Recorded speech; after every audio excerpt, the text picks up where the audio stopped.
Sa iba pang balita, kasunod ng pagkakapasa ng partial divorce bill sa Kamara, handa na raw ang Gabriela Party List na muling ipakilala ang House Bill 4408 o ang Filipino-style divorce.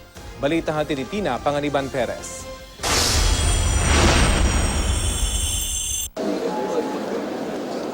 Inaprubahan na ng mababang kapulungan sa ikatlo tuling pagbasa ang House Bill 5907 na binansagang partial divorce bill. Sa ilalim ng panukalang batas, binibigyang karapatan ng mga Pilipinong mag-asawang muli sa Pilipinas kung napawalang bisa na ang kanilang kasal sa ibang bansa. 203 kongresista ang bumoto pabor sa panukala.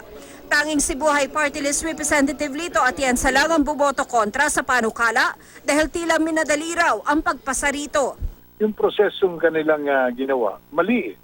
Para bagang hindi na pinag-usapan yung panukalang batas, bakit na pinatrato? Para bagang ito ay napakasimpleng bagay na aprobahan na lang ninyo. Pangamba rin daw ng Buhay Party List, baka simula na raw ito sa pagsusulong ng divorce bill na mariing tinututulan ng partido. Para naman sa Gabriela Party List, makabubuti ang partial divorce law lalo na sa mga kababaihan. Unfair kung yung lalaking foreigner lamang ang makaka-enjoy ng divorce, samantalang yung Pilipina ay hindi makamove on dahil wala tayong divorce. Maganda raw itong simula para maisulong na ang divorce law sa Pilipinas. Ito ay isang hakbang para mabigyan na yung ating mga kababayan, lalong-lalo na ang kababaihan, ng isang pagkakataon na maka-avail ng divorce.